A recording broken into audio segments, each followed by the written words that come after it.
Hey, this is David Plotz, CEO of CityCast. I have a favor to ask before we get to today's conversation. We're doing our annual listener survey, and it would really help us out if you took it. And even if you took it last year, we'd be grateful if you took it again, because we can't use last year's data. Please go to citycast.fm/survey to take the survey. It's only 7 minutes long, we know, because we timed it. That's citycast.fm/survey.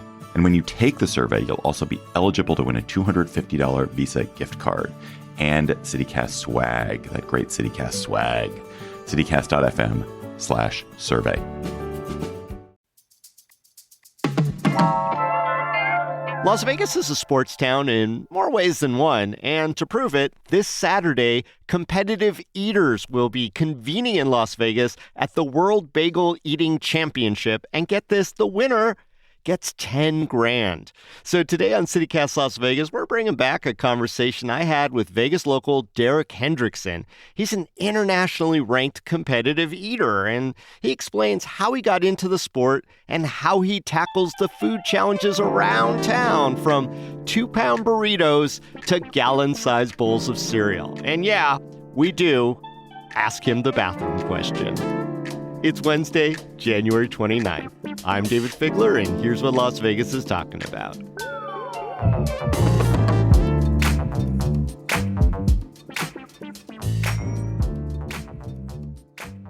Derek Hendrickson, welcome to CityCast Las Vegas. Thanks for having me. Glad to be here. You've got some cred here. You're a Las Vegas guy, and you're not just a guy with a big appetite. You're a nationally ranked competitive eater. World.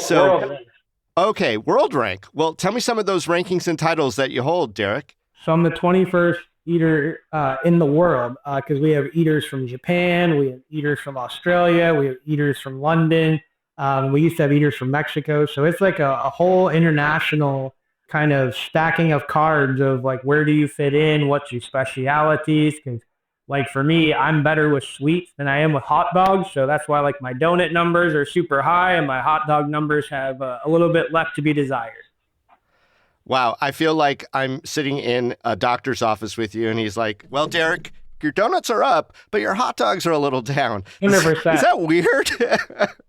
No, it's always fun. I go to the doctor a lot because like, you know, obviously as crazy it is to say, oh, I ate 32 hot dogs 3 weeks ago. I do go to the doctor a lot to make sure my numbers are in the normal ranges. And she's like, nowhere in the history of the medical field or textbook can I ever tell you what you do is healthy. So just keep doing what you're doing because your numbers are in line. Like that's the only thing I can ever tell you. I am curious how you even got into competitive eating in the first place. When I first started, it was mainly because I had lost a bunch of weight. I was down at one point over 100 pounds, but it was just so much work, and it was not like I couldn't live life anymore because it was like, oh, I can't have a beer because it's not on my diet, and it was like too restrictive for my, like I wasn't happy. So no, my buddy, I visited a friend in Seattle, and we had a few adult beverages, and he got tired of my complaining that I was ready to eat dinner, so he took me to a place that had a food challenge and ordered it for me. And after about 9 minutes, I'd finished. It was 4 different burgers, like they had 4 different style of burgers. They had a loaded Bloody Mary, like one of those, like with the slider on top. But the only way to have a Bloody Mary, and then a beer and steak fries, and like the whole restaurant was staring because like when you do these challenges, it's kind of like fajitas coming out of the Mexican restaurant. Everyone looks at like, oh, what is that? Like I didn't know they had this. I mean, so all eyes are on you. How'd that feel that first time when all eyes were on you, consuming these massive amounts of burgers and fries, etc.? It was awesome. You know, I'd always been like kind of a theater kid, played in some bands, always was a singer, and I miss competing because like after, you know, I played sports in high school, so after like stepping away, it was nice to have something to compete again, something to train for, something to like be like push myself for. And then so after doing that challenge, it was, what else can I do? What else can I do? What else can I do? Yeah. Well, there are certainly a lot of these food challenges like you're talking about that happen in Las Vegas. And this is where you go into a restaurant and they say, if you could eat blank in blank time, then we either give it to you for free or something along those lines. Is that essentially a basic Las Vegas food challenge? Yep, 100%. Here's your food, here's right. your time limit, and if you don't do it, here's how much you're going to be paying, because some of the challenges are over $80. So let's narrow them down. I'm gonna ask you about, I don't know, 1 or 2 in 3 categories. So we'll just hit like easy, medium, and super duper hard food challenges. Let's talk about the easiest food challenges for a newbie to tackle here in Las Vegas. So give me 1 or 2 easy Las Vegas food challenges. To me, the easiest one for beginners is at La Salsa Cantina in the Miracle Mile shops in Planet Hollywood. And I don't think there's a time limit, but it's like a 32-ounce burrito, so 2 pounds.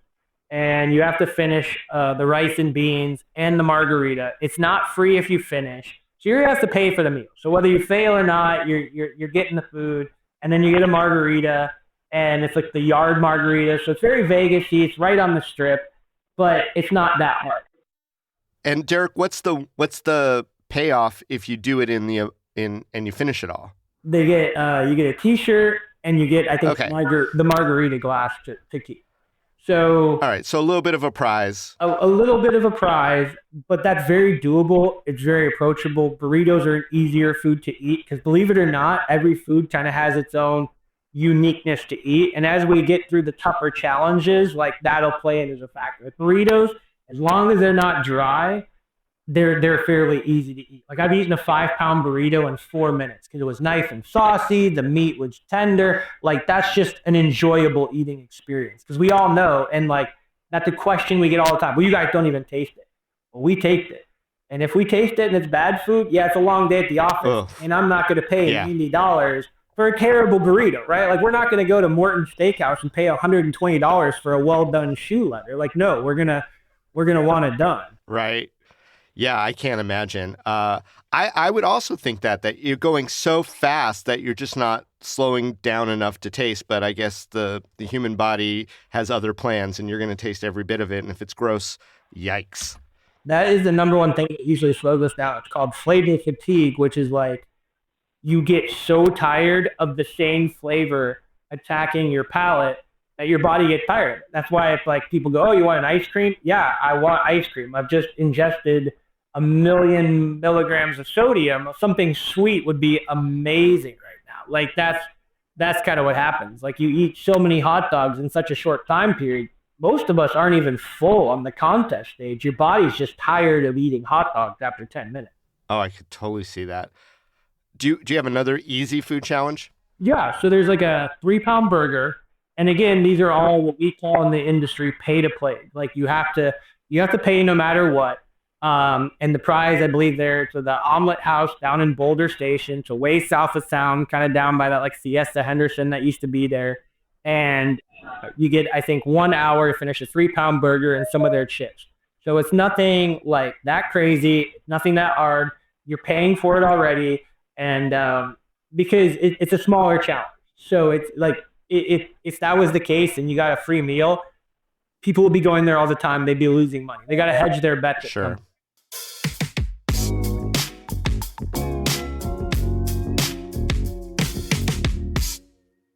Hey, I'm Ryan Reynolds. Recently, I asked Mint Mobile's legal team if big wireless companies are allowed to raise prices due to inflation. They said yes. And then when I asked if raising prices technically violates those onerous 2-year contracts, they said, what the f*** are you talking about, you insane Hollywood ass f- So to recap, we're cutting the price of Mint Unlimited from $30 a month to just $15 a month. Give it a try at mintmobile.com/switch. $45 upfront payment equivalent to $15 per month. New customers on first 3-month plan only. Taxes and fees extra. Speed slower above 40 gigabytes. See details.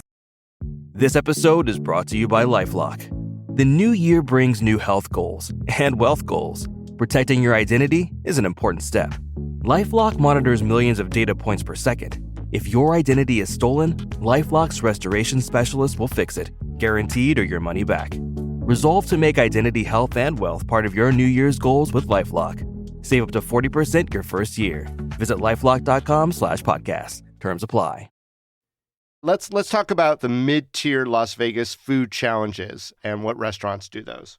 So there's one at the Luxor, and I always go with like, kind of this quintessential thing for Vegas because it's like most people that come to our city, they're doing that strip experience. What's more Vegas than a food challenge, right? I always tell people that. Like, there's nothing more Vegas than these gaudy food challenges over the tops.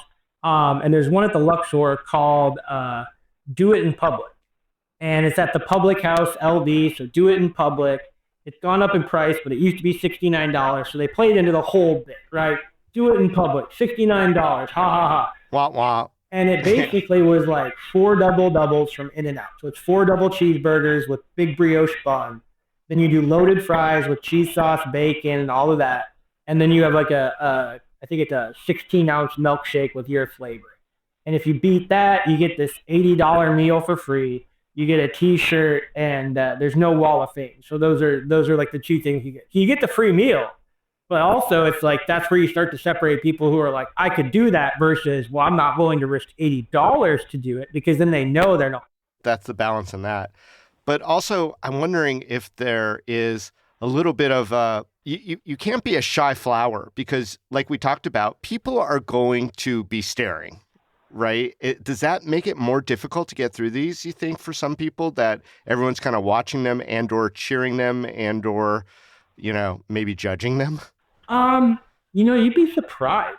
Most of the restaurants don't really sell for these.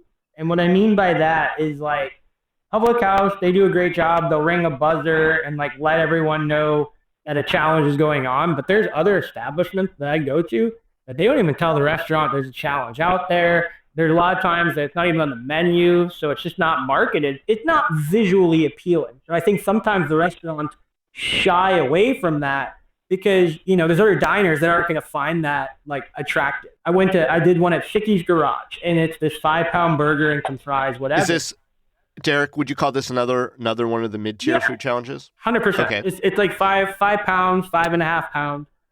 It's in the Town Square Mall down there by the airport. But people came up and they're like, we didn't even know they had a challenge. They would have tried it, but they had no clue it was even available, which is great because now they're going to go back and support the business, and they're not going to finish. I mean, very few people do. So it's like a win-win-win, but it's just kind of a lot of times you don't even know what's going on.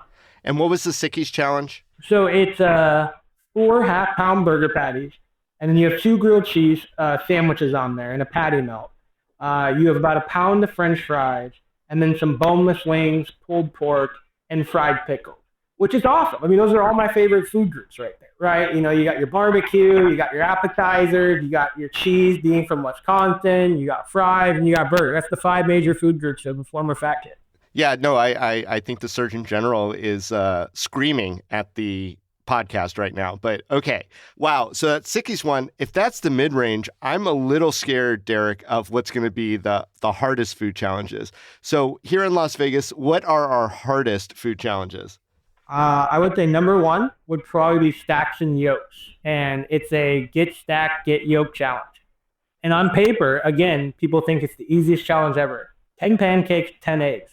What they don't realize is that 10 pancakes is thicker than a Snickers, and they are about 1 inch thick and 8 pounds of pancakes. It's a tough challenge. And I mean, it's probably 9 to 10 pounds, and it's a monster. I mean, it's all that dough. And then the other toughest challenge is the Gazadilla at Chabelitas over there on Rainbow and 95, a little bit on the north side. But I mean, they had a challenge, and we had eaters coming in from Florida, California, Pennsylvania, and Arkansas and Michigan to attempt this challenge. It's got 7 14-inch tortillas, which I think are the biggest tortillas you could get, right? And then it's 1 pound of birria, 1 pound of farnitas, 1 pound of pastor, 1 pound of chicken, 1 pound of carne asada, 2 pounds of cheese, and then you have a whole entire avocado on top. And if that's not bad enough or good enough, you have 2 cups of the consomme you got to finish. And at first it was 15 minutes, and now they're okay, 35 minutes if you do it solo, and 15 if you do it with a teammate and a partner. And I think they had 400 people try it, and 7 have been able to bring it home. And that was one of the worst I ever felt. And Derek, when you bring it home, you win $1,000 prize? I think they changed it now, but at the time, I won $1,000 for eating it. And it was literally my wife had to drive me home because I was I don't feel comfortable to try it right now. How long did it take you to recover from that monster? Probably 2 days. Everyone's oh, what's it look like? Everyone's oh, I wouldn't want to be. I'm I just go home. I get either a Diet Coke or coldest water I can find, and I just lay on my couch. And normally, like, everyone's like, oh, you guys must do this. And it's like, no, it has nothing to do with the bathroom. It's literally, I think the body goes into like, it's like a computer. It just starts shutting you down. It's like, no, you're done eating. Like, we're going to put you to sleep because that's the only way we can get you to stop. This is like extreme food coma. 100%. Wow. All right. Well, dare I ask, what would be the last of your hardest food challenges in Las Vegas? It would probably be the Serial Killer's Kitchen. They have a few locations around Vegas, and I think 8 or 9 people have beaten it. And they've had to change it because they want people, like, that's the fine line with a food challenge. How do we get to where most people are going to fail? It's like Vegas. Actually, it's perfectly like Vegas, food challenges. How do we get people to think they can win, but we know they're not going to win, right? Like, we wouldn't go to the casino if we knew, oh, we're going to lose more times than not. We feel like we have a chance because there's a slight edge here and there, right? That kind of stuff, right? So they've had to change their challenge, but it's 130 different kinds of cereal, if you can believe that. It's like a little bit from every box that they have. And they don't measure it. They just pour it in a bowl, and it gets to be about 4 to 5 pounds of dry cereal. And they used to make you drink a gallon of milk with it. But they've changed it to like, hey, you can use almond milk. If you're not a competitive eater, we don't even care if you use the gallon anymore. You can just use whatever you want. And they still can't get very many people to finish. Like, I think it's been 9 out of 300 attempts. And, you know, that 300, that's a $30 bowl of cereal. So, I mean, they're doing pretty well on that return. Have you tried that one? I did. It was tough because, you know, you don't know big food until you're in it, right? So pizza, it's like, it's just eating a lot of pizza. But the food, like cereal and ice cream, they start to like blend together, if that makes sense. So like, picture 130 different cereals getting soggy. That flavor, like, I was taking years off my teeth. It was gnarly. I was like, all right, we're here. We're gonna do it, but it was not a fun one because it was that just sounds so, like paste at some point. Just eating. It was. I had like paste. 3 boba straws in there, just trying. It was like sludge. It was crazy. So, and you finished it. I did. And if I had to do it over again, I wouldn't pour the gallon of milk because that's strategy. It's like in any sport, strategy can make or break you. Honestly, I would pour a little bit of milk as I could to like try to like keep it like drier so that way it wouldn't start to sludge up. It would just stay as like cereal for a little bit longer. Yeah, definitely avoid the sludge. That's a good tip. What other kind of tactics or tips can you share with our listeners to help them get ready for a challenge if they are so bold to do so? I mean, you got to limit the liquids. I see a lot of people and they just like right out of the gate, they'll take a bite and then they're drinking like half of the Diet Coke. And I'm like, that's taking up valuable room in that stomach. So it's like limit your liquids. And a lot of it is mind over matter where it's like, I'm fine. I can do this, right? You know, hey, it's just a little bit further. So breaking up the food into smaller bites literally helps, you know, that kind of stuff. Like, I only have 5 bites left versus I have 5 burgers left. Like, no, you just cut it into little pieces, right? And that's why you'll see a lot of us use squares because squares on pizza help you think it's going faster. Like, cereal is a tough challenge. Pancakes are a tough challenge. Anything with rice and pasta. Because think about when you eat it at home. You have a bowl of pasta. You take like 10 bites. It's never ending. Exactly it. You have no idea. It's a mental game at that point. Because you're like, man, it's not moving. It's not doing anything. I'm not making any progress. What's that do for your psyche? You know what I mean? So, yeah. Oh, no, I imagine the psychological is just as important as the physical just because the idea of literally jamming so much food into your mouth, to me, it's a complete shutdown. Like, I can't even fathom doing it. But I've seen people do it. I've seen videos of you doing it, and it really is like a second nature for you. But it seems like all those things are in place. The training, the tips, and maybe most important, the psychological. And the fun, you know, at the end of the day, you got to have fun. Hey, I get to travel the United States and see places that I would never see. Like, when am I ever going to go to, you know, we got to eat donuts on the USS Midway, a retired aircraft carrier, and raise money for Salvation Army. That was pretty cool. I've been to, I believe it's Denmark, Iowa, a town of 400 people eating Danish pancakes where they have windmills, and they're the biggest city of Danish people in the United States. Like, when am I ever going to go to these places, right? So it's kind of fun to travel. And I have friends through it now where, like, some of my friends live in Tucson and Orange, Virginia. So it's like hanging out with your friends just in a city that you would never otherwise go to. I mean, it totally sounds fun. I imagine, though, there are quite a few people who may have confronted you or responded to some of your videos saying, well, do people really need to eat all this food? And isn't this kind of wasteful, especially for the challenges that go unfulfilled in the restaurants? I mean, it depends on how you look at it. The statistics show that, like, a family of four going out to eat nowadays send back like more than a pound of food. And I mean, how many people like don't finish their meal and don't take a doggy bag? Our eating organization actually donates a lot of food, if you can believe that. Like, we donated over 100,000 hot dogs on July 4th alone. And I mean, you think about how many people can you feed with 100,000 hot dogs, where most of these internet warriors that say this stuff, they can't tell you the last time they donated to charity. You know what I mean? Like, I'm big in trying to help with like veterans because my dad's a veteran, trying to help with Alzheimer's, as well as No Kid Hungry, because as funny as it is, like, that's something I'm very passionate about. Like, I'm always trying to like look to give back. And then the amount of food waste, like, the next time you go out, just casually look at all the plates that go back to the kitchen with just leftovers, unfinished fries and stuff. So it's like, are we really the problem, or is it just because we do it on such a bigger scale that we are the problem? You know what I mean? Like, that kind of stuff. So it's like, hey, those in glass houses shouldn't be throwing stones. And it really does sound like it's a food awareness issue. And, certainly congratulations on taking it to that next level for you and your colleagues. Well, Derek Hendrickson, keep on eating, I guess, and feel good afterwards. And thank you so much for joining us on CityCast Las Vegas. No, thank you for having me. I appreciate it. A lot of eating and a lot of walking around the neighborhood. It's a lot of work, but I wouldn't have it any other way. There you go.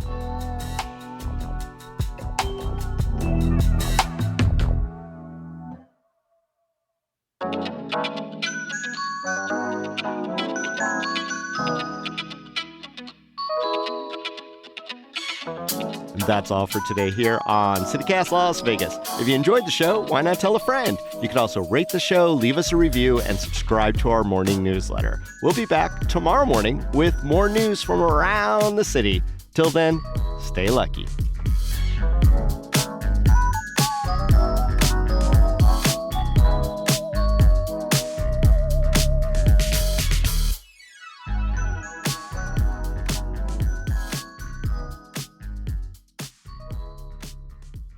And it's just like incredible how many people think that they can eat a ton of food until 50 tacos is like in front of you. It's just like Mike Tyson. Everyone has a plan until you get punched in the mouth, and then the plan changes.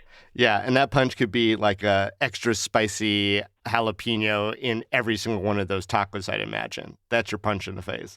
100%.